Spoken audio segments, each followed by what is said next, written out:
하나님 말씀 보겠습니다. 오늘은 누가복음 15장에 있는 내용, 예수님의 비유 중에 한 본문을 택하여 하나님은 사랑이십니다 라는 제목으로 말씀을 전하도록 하겠습니다. 11, 12절입니다. 우리 함께 읽어보겠습니다. 시작. 또 이르시되 어떤 사람에게 두 아들이 있는데 그 둘째가 아버지에게 말하되 아버지여 재산 중에서 내게 돌아올 분깃을 내게 주소서 하는지라. 아버지가 그 살림을 각각 나눠 주었더니, 오늘 설교 제목이 좀 우리 교회 다니는 분들에게는 상당히 상투적인 것 같습니다. 그래서 그런지 하나님은 사랑이시다, 또 감동이 없어 보이기도 합니다. 그도 그럴 것이 너무 많이 드는 내용이고, 또 감동이 없다는 말은 하나님의 사랑을 잘 모르기 때문에 감동이 없을 수 있습니다. 여러분, 우리를 힘들게 하는 사람을 사랑할 수 있을까요? 우리를 힘들게 하는 사람? 절대로 쉽지 않습니다. 저도 쉽지 않아요. 그런데 하나님의 사랑을 조금 알게 되면 다른 사람을 사랑한다는 게 무엇인지를 조금씩 배우게 되고, 또 다른 사람을 사랑하는 법을 배우다 보면 이게 하나님의 사랑이구나 하는 것을 또 역으로도 배우게 됩니다. 우리 그런 거를 참 많이 경험하거든요.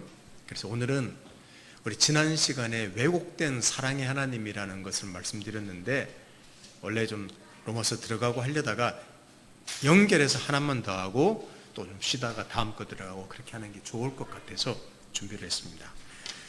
사랑에 대한 오해와 편견, 첫 번째 말씀을 드립니다. 하나님 사랑에 대해서 오해와 편견이 있죠. 뭐냐 하면 이런 겁니다. 우리가 착하게 살면 하나님은 우리를 향해서 미소를 지으시고, 그렇지 못하면 우리에게서 등을 돌리시는 것으로 생각합니다.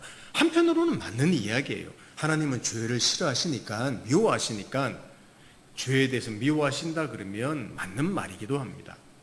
제가 청년 시절 때 여름 성경학교 같은 거 할 때 이런 주제가 나온 적이 있었습니다. 한 번은 예수님은 착한 어린이를 사랑하십니다 하는 주제가 있었어요. 근데 그게 나오고 난 다음에 굉장히 거세게 반발이 일어난 적이 있었습니다. 그거는 기독교 복음과 위배되는 이야기인데 무슨 의미인지는 알겠지만 제목을 잘못 정했다, 그거 놓고 다툰 적도 있었는데, 예수님은 착한 어린이를 사랑하십니다. 여러분 어떻게 생각하십니까? 맞는 말처럼 보이긴 해요. 근데 우리가 착하면 하나님이 사랑하시고, 우리가 잘못하면 하나님이 등을 돌리신다는 것은 다르게 말하면 일종의 율법주의이기도 합니다. 자, 우리 이준이가 잠을 잘 자고 있는데 태어난 지 이제 60일 됐습니다. 60일 맞죠? 60일 되었는데 태어난 지 얼마 되지 않아서 아이들이 배워가기 시작하는 게 있어요. 세상은 참 성과 중심적으로 움직이는 거구나 하는 걸 배워나갑니다. 제가 설명을 드릴게요. 우리가 처음 배우는 말 중에 하나가 이건 안 돼, 이거는 돼, 이 좋은 건 나쁜 것을 배워나가요. 반찬을 골고루 먹었구나, 우리 내 새끼 참 기특하고 착하네, 이런 걸 배워나갑니다. 벽에다 낙서하면 안 돼, 나쁜 아이예요.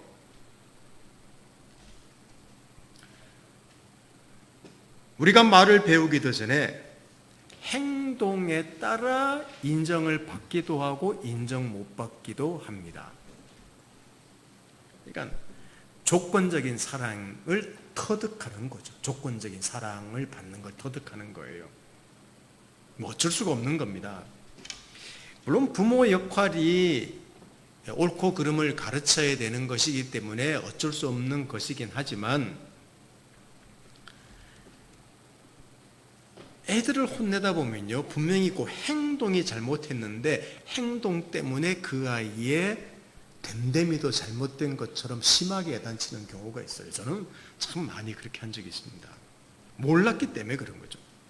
그걸 구분해서 가르쳐 주는 게 참 쉽지 않습니다. 그러니까 아이들은 자라면서부터 뭘 배우는가 하면 성과주의. 잘하면 칭찬 듣고 잘못하면 됨됨이도 꽝이구나 하는 걸 자기도 모르게 배워나간대요. 세상도 마찬가지입니다. 스포츠도 1등 해야 돼요. 또 기왕 1등 할 것 같으면요, 1등 하는 사람이 외모도 뛰어나면 인기가 훨씬 더 있습니다. 이것이 우리의 삶이기 때문에 이것을 하나님에게 투영합니다. 이것을 하나님도 그럴 것이다. 하나님께 인정받기 위해서 교회 생활 열심히 합니다. 최소한의 죄를 덜 지으려고 노력합니다. 그래서 이 정도 하면 하나님이 내게 복 주시고 이 정도는 하면 하나님이 벌 주시니까 조심해야지. 하나님을 조종해요. 내가 조종해요. 그 마음이 본성적으로 우리 속에 있습니다. 이게 뭐냐? 성경에 계속 특히 신약에 나오는 율법주의라는 겁니다.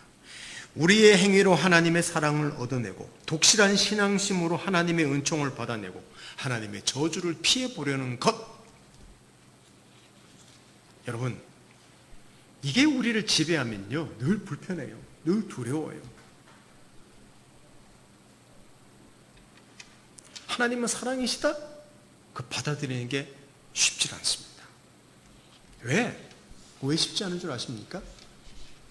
나를 보면, 저 사람을 보면 도무지 하나님이 사랑이시라는 것을 내가 이런 나를? 저런 놈을? 이게 우리의 어떤 상식이에요. 아무리 하나님이 나를 사랑한다는 사실을 생각해도 왠지 꺼림칙함합니다.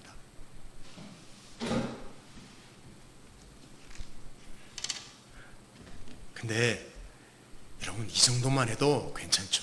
현대인들은요 오히려 또 많은 현대 교회도 그래요. 이런 불안, 죄책감, 율법주의적인 생각조차 없애버립니다. 괜찮아. 내 생각, 내가 중요해. 뭘 죄를 생각하고 살아 하면서 그냥 너무 나에 대한 자존감을 키운다는 생각으로 죄라는 생각을, 죄책감도 들지도 않아. 여러분, 그러나 분명히 말씀드릴게요. 그거는 그 사람이 그냥 겉으로 나타내는 부분이지 그 내면 깊이 들어가면 훨씬 더 깊은 좌절과 또 두려움과 염려가 있기 때문에 그런 경우가 많습니다. 실제로 그래요. 그것을 한번 좀 생각해 볼 필요가 있습니다. 이런 하나님의 사랑에 대한 오해와 편견을 생각해 보면서 그러면 성경이 말하는 하나님의 사랑은 무엇인가? 자, 두 번째로는 이것을 말씀드리고 싶어요. 죄인을 사랑하시는 하나님에 대해서 좀 말씀을 드리려고 합니다. 이게 오늘의 중심 주제입니다. 신구약 성경 모든 곳에서는 하나님은 사랑이시라고 말합니다. 근데 가장 명확하게 드러난 것이 물론 예수 그리스도 안에서 나타난 것이죠. 이 예수님의 가르침뿐만 아니라 그의 성품, 행동, 말 모든 것을 보면 하나님 아버지의 모습, 사랑의 하나님의 모습을 반영하고 있는데, 자, 우리 성경 구절 한번 봅시다. 마태복음 9장 9절에서 11절 한번 봅니다. 제가 읽어드리겠습니다. 잘 보십시오. 예수께서 그곳을 떠나 지나가시다가 마태라 하는 사람이 세관에 앉아 있는 것을 보시고 이르시되 나를 따르라 하시니 일어나 따르니라.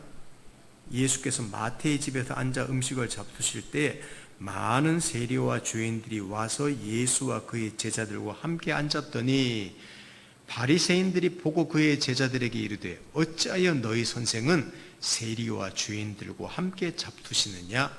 이런 사건이 있었습니다. 마태라는 사람이 있습니다.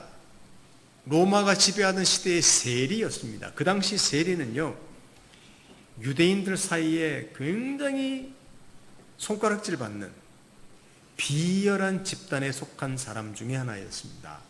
매국노 같아요. 매국노. 우리로 말하면 일제 앞잡이 이 정도 말할 수 있습니다. 길가에 앉아서 요금, 세금 징수하는 장소가 있습니다. 여기 앉아 있습니다. 그래서 사람들한테, 자기 동족들한테 세금을 받는데 어떻게 받는가 하면 세금을 규정한 것보다 더 받아요. 그 더 받는 만큼 자기가 도둑질합니다. 아주 나쁜 놈이에요, 그 당시에. 그런데 예수님이 길 가시다가 이 세리 마태를 제자로 부르시는 사건이 일어납니다. 당시 랍비들이 제자를 부르는 방식은요, 매우 엄격했습니다. 근데 예수님도 그 당시에 유명한 랍비 수준으로 인기가 있었기 때문에 비교를 해본다면 너무 파격적이었습니다.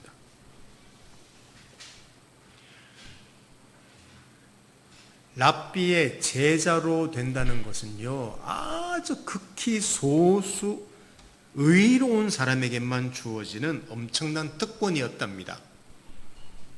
이게 랍비의 제자가 되는 것이었어요. 그런데 아니 예수님이 부른 제자는요, 세리였습니다. 세리. 일본 놈 앞잡이였다는 말입니다. 이 마태는 예수를 자기 집으로 초대했습니다. 너무너무 감격스러웠겠죠. 안 그래도 죄책감을 가지고 늘 사는 중에 예수라는 분이 와서 너가 나를 따르라고 불러주니 막 무지무지 감사했겠죠. 이 충성의 표현으로 예수님을 식사 자리에 초대했습니다. 당연히 세리 출신이니까 주변의 친구들, 유유상종, 같은 세관에 근무하는 사람들이나 또는 각양각색의 죄인들, 당시의 죄로 낙인 찍은 사람들이 다 모여 있었습니다.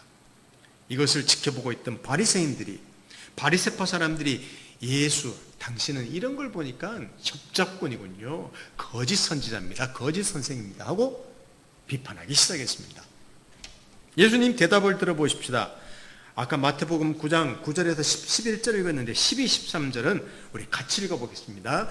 예수께서 들으시고 이르시되 건강한 자에게는 의사가 쓸데없고 병든 자에게라야 쓸데있느니라. 너희는 가서 내가 긍휼을 원하고 제사를 원하지 아니하노라 하신 뜻이 무엇인지 배우라. 나는 의인을 부르러 온 것이 아니요 죄인을 부르러 왔노라 하시니라. 아멘. 여기 보십시오. 내가 의사 누구한테 필요하냐? 병든 사람에게 의사가 필요하단다. 하나님이 이 땅에 온 이유는 죄인을 부르러 왔지. 니들이 잘 먹고 잘 살고 아무 죄 짓지 않고 의인이면 내가 왜 오냐? 이 이야기를 하신 거예요. 이 예수님 말씀에 의하면 어떤 상태도 그의 부르심에서 예외될 존재는 없다는 겁니다. 그걸 말씀하시는 거예요. 세리를 부르심으로 하나의 드라마처럼 보여주신 것이죠. 당시에 가장 악하고 저질스러운 한 비열한 인간을 제자로 삼음으로 예수 그리스도에게는 어떤 사람도 다 용납된다. 내가 그들을 구원하기 위해서 왔다. 이거를 드라마처럼 보여주신 사건이 마태 사건이에요. 근데 우리는 왜 이 메시지를 잘 모르는 것일까요? 아까도 말씀드렸다시피 깊이 뿌리 내인 성과 중심적인 우리의 사고 때문입니다. 이게 예수님의 무조건적인 사랑과 상충돼. 무조건적? 어떻게 무조건적인데? 그럴 수 없는 거예요. 어떻게 하면 나를 사랑하실까? 아닙니다. 조건이 없다고 말하고 있습니다. 이게 이 마태 사건의 핵심적인 주제입니다. 메시지입니다. 사도 바울도 동일한 이야기를 했습니다. 로마서 5장 8절 이것도 한번 읽어볼까요? 시작. 우리가 아직 죄인 되었을 때에 그리스도께서 우리를 위하여 죽으심으로 하나님께서 우리에 대한 자기의 사랑을 확증하셨느니라. 아멘. 명확하게 말하죠. 하나님은 자신이 사랑하는 사람들의 수준, 상태, 상함, 죄의 많고 적음 전혀 상관하지 않고 자기 아들을 보내어 그들을 다 속하셨다, 품으셨다. 이게 로마서 5장 8절. 우리가 여전히 아직 죄인 되었을 때에 우리를 위해서 죽으셨다고 말하고 있습니다. 이런 하나님의 사랑을 예수님은 비유로 잘 표현해 주신 내용이 오늘 본문으로 택한 본문입니다. 누가복음 15장 뒷부분에 나오는 보통 탕자의 비유라고 하는 내용이에요.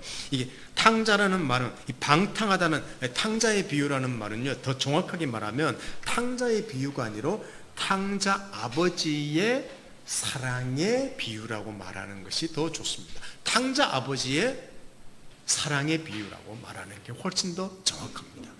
여기 탕자, 방탕한다는 그 단어의 의미는요, 무모하게 나누고 베풀다는 의미다. 그러니까 아버지께 재산을 얻어서 무모하게 허비한 사람이 있습니다. 이게 둘째 아들이에요. 근데 이 비유를 자세히 보시면 정말 무모하게 재산을 탕진하고 자기 인생을 들인 존재가 나옵니다. 누굴까요? 그 탕자 아버지예요. 아니, 그 배은망덕한 아들에게 유산 나눠줍니다. 아들이 돌아왔을 때 사랑으로 그를 받아줍니다. 그게 오늘 뒤에 나오는 내용들입니다. 정말 충격적인 면들을 놓쳐서는 안 됩니다. 아버지, 제 재산 주십시오. 오늘 본문에 보면 아무런 조건 없이 줍니다. 너 이거 가져나가서 헛헛든지 나면 너 죽어? 이렇게 말하는 것도 없어요. 그래, 가져가거라 내 아들아. 줍니다. 허랑방탕하게 살다가 먹을 것도 없어서 내 아버지 집에 가서 그냥 종으로 지내는 게 좋겠구나 하고 돌아옵니다. 그런데 아버지가 멀리서 매일 지켜봤던 것이죠. 아들이 돌아오기를. 아들이 올 때 가서 달려가서 안아줍니다.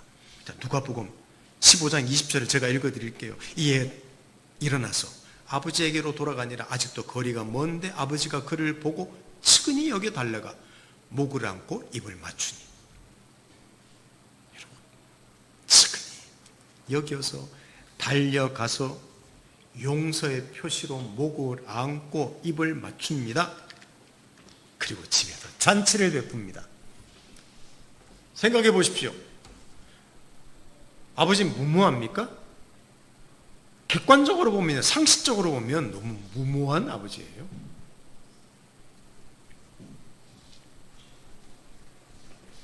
누가복음 15장 22절에서 24절도 한번 보십시오.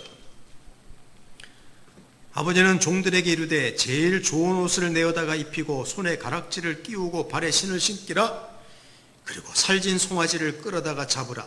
우리가 먹고 즐기자. 이 내 아들은 죽었다가 다시 살아났으며 내가 잃었다가 다시 얻었노라 하니 그들이 즐거워하더라. 아들의 권리를 회복시켰습니다. 무엇을 말씀하고 싶은 것일까요? 예수님의 이 비유는요, 우리가 짓고 있는 어떤 악행도 우리를 향한 하나님의 사랑이나 우리를 기다리시는 하나님의 마음을 막지 못한다, 이걸 말하는 거예요. 아주 극단적인, 아까 세리 마태를 예를 들었었는데 부르시는 장면, 사건이 있었는데 이 비유를 통하여 방탕한 아들이 돌아올 때 그를 맞이하는 아버지를 통해서 하나님의 사랑이 이거다. 아무 조건 없다. 니들이 별짓 다 해도 내 자녀가 될 수 있다. 넌 내 자녀다. 내가 너를 사랑한다. 이걸 말하고 싶은 거예요. 이걸 예수 그리스도 안에서 이루신 것입니다. 오히려 여기에서 주위에서 보아야 할 인물이, 우리는 탕자라는 둘째 아들을 보는데 큰아들이에요. 너무 불편해. 자기 동생이 왔으면 내 동생 my brother 하고 막 안아주고, 너 고생하고 왔지. 그래 이놈아, 내가 너 나갈 때부터 알았어. 그래 고생했다. 하여튼 잘 돌아왔어. 집이 최고야. 우리 맛있는 거 먹고, 그래 오늘 어때? 빅맥 너는 상하이 그러고 딱 그렇게 한 게 아니라 너무 불편해했습니다. 아니, 저기는 때려 죽일 놈이 돌아왔어? 아니 어디 갔다 그냥 죽지 왜 살아 돌아와? 아마 이런 마음이었을 거예요. 왜냐? 큰아들은 늘 순종하는 아들이었습니다. 열심히 일하는 아들이었습니다. 부모 마음을 속썩이지 않는 아들이었습니다. 잔치가 베풀어진 것을 알게 되었습니다. 자, 28절에서 30절을 또 제가 읽어드릴게요. 한번 보십시오. 잘 들어보십시오. 그가 노하여 들어가고자 하지 아니하거늘 아버지가 나와서 권하는데 아버지께 대답하여 이르되 내가 여러 해 아버지를 섬겨 명을 어김이 없거늘 내게는 염소 새끼라도 주어 나와 내 보스로 즐겁게 하신 일이 없더니 아버지의 살림을 장녀들과 함께 삼켜버린 이 아들이 돌아오매 이를 위하여 살찐 송아리를 잡으셨나이다. 아버지 그러고 지금 원망하는 거예요. 물어보십시다. 큰아들 화낼만 합니까? 여러분은 어떻습니까? 화낼만 하죠. 이거 때려 죽일 놈이었으니 이거 화내야죠. 이게 무슨 사고인가 하면 우리의 어쩌면 상식이고 우리의 성과 중심적인 생각이고 율법주의적인 생각입니다. 착하면 복받고 나쁜 짓 하면 벌받는다는 이야기예요.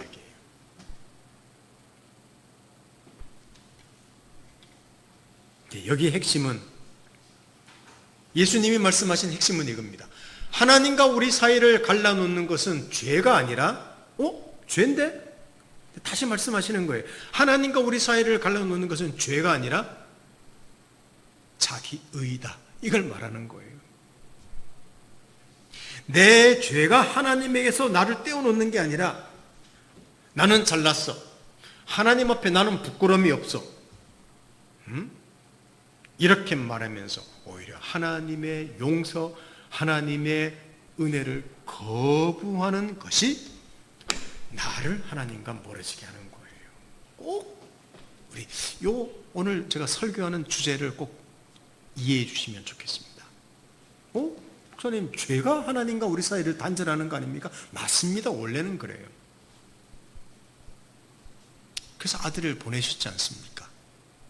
그래서 우리한테 요구하는 것은요, 죄가 단절하는 게 아니라 그 은혜를 거절하는 사람이 하나님과 우리를 갈라놓습니다.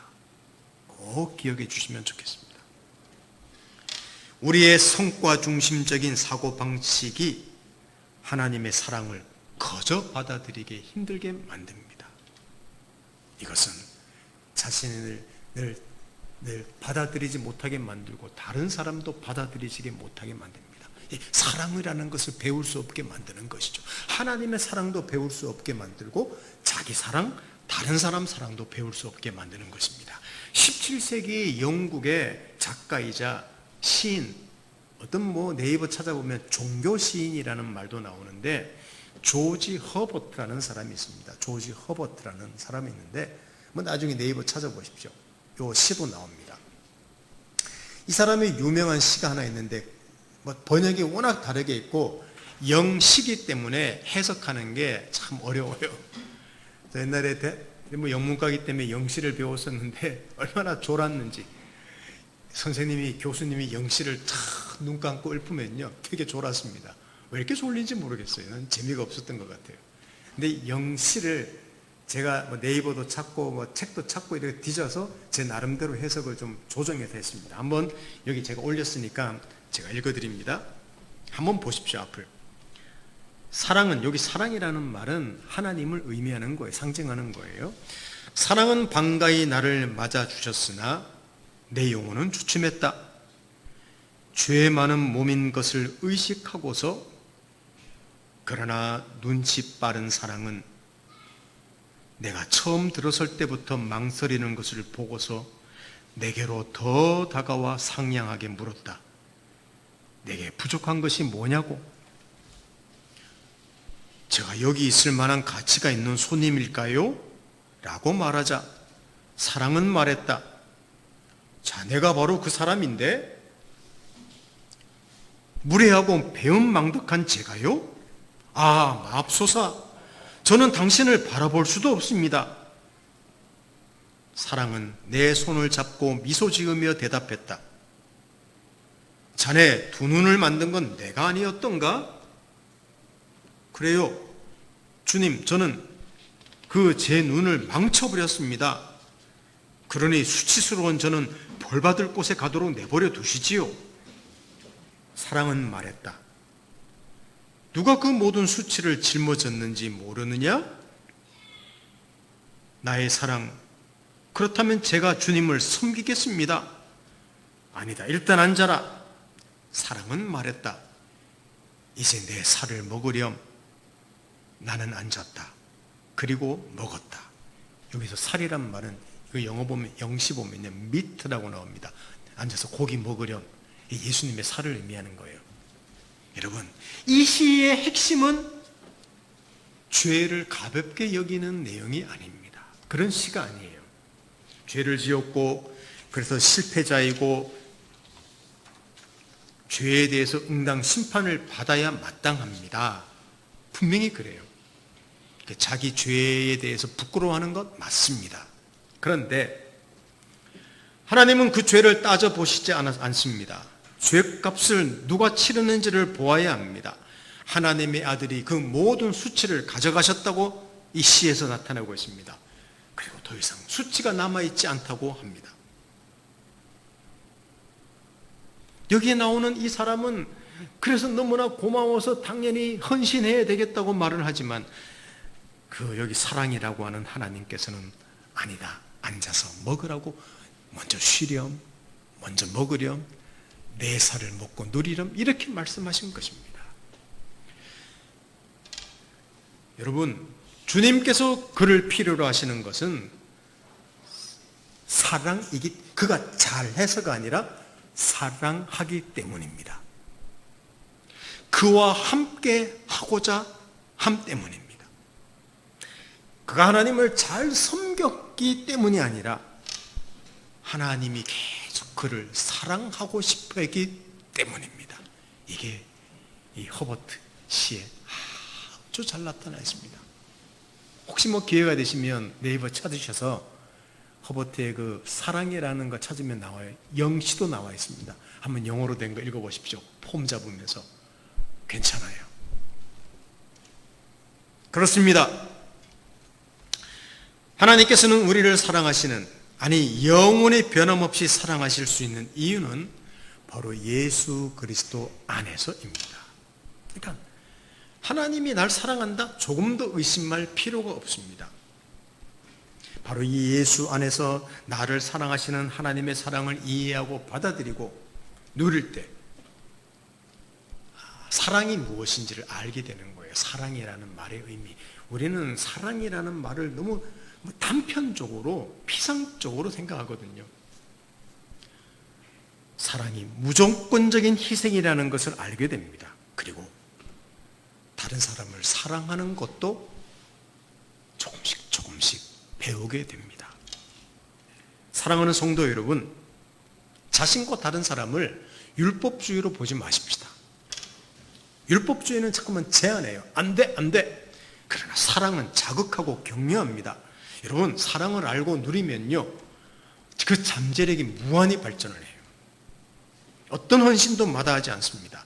교회에서 이거 해라 저거 해라 그러면 여러분 그 억지로 하죠. 하긴 하죠. 그러나 사랑하면요 더 헌신합니다. 그때까지 기다려야 되는 것이죠. 여러분은 율법주의, 성과주의에 익숙해 있지 않습니까? 조지 허버트 시에 나오는 그 사람과 같지 않습니까? 그 무조건적인 사랑을 못 받아들여서 내가 거부하는, 그렇지는 않습니까? 누가복음 15장에 나오는 첫째 아들과 같지는 않습니까? 심은 대로 거두는 것이 이 세상의 법칙이고 또 하나님의 법칙입니다. 그러나 하나님의 법칙은 또 하나의 법칙이 있습니다. 심지 않은 데서 거두는 것도 하나님의 법칙입니다. 성경을 보십시오. 이스라엘 백성 안에서 하나님이 그들이 뿌린 대로 거두게 하셨습니다. 그런데 놀랍게 뿌린 대로 거두게 하신 그 안에서 심지 않은 것을 거두게 하신 이야기가 신구약 성경의 이야기예요. 이게 가득 차 있습니다. 특히 예수 그리스도 안에서 하신 일은요, 심지 않은 데서 거둔 이야기입니다. 하나님의 은혜가 가득 차 있다는 말입니다. 이 은혜와 사랑이 우리를 붙잡으셨습니다. 이 은혜가 자신을 그리고 다른 사람을 붙잡도록 해야 합니다. 내가 어떤 본질인지, 어떤 은혜를 받은 존재인지조차 잊어버리고 살아갑니까? 저는 여러분에게 오늘 마지막으로 이런 질문을 드리면서 설교를 마치려고 합니다. 혹시 여러분들은 나를 붙잡고 있는 은혜, 무조건적인 은혜, 혹시 잊어버리고 살아가지 않습니까? 일에 매여서. 우리 기계가 아니라는 사실을 꼭 아십시다. 우리 기계 아닙니다.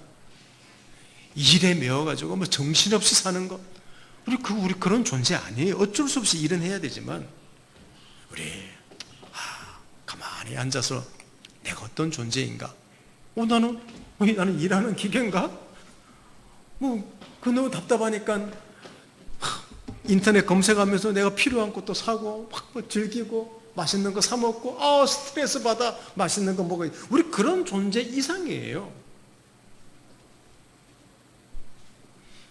내가 어떤 본질인지, 어떤 은혜를 받은 존재인지, 우리 좀 가만히 앉아서 좀 살피고, 성경 안에서 나타난 그 메시지를 통하여 나를 보고 감격하고 감사하고, 기도하면서, 여러분 최근에 기도하면서 우신 적 있습니까?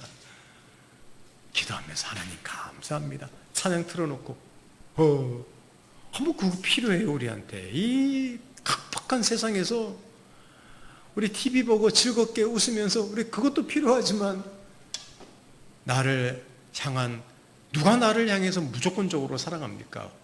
부모도 그런 사랑 힘듭니다. 남편, 아내 힘듭니다. 자식은 더더욱 힘들죠. 나를 향해서 무한히 무조건적으로 사랑하시는 이가 있다는 사실을 알고, 그럼 괜히 눈물이 나오고, 괜히 감격스럽고, 괜히 찬양 틀어놓고 혼자 훌쩍훌쩍 하면서, 여러분, 큰 위로가 되고 쉼이 되고요, 큰 힘이 됩니다. 한번 그런 경험들을 해보십시오. 우리 교회 일에만 매여서 살아는 안 돼. 분주하게 막 주일날 나와서 예배드리고 일주일 내내 교회라는 것, 그거 아니에요.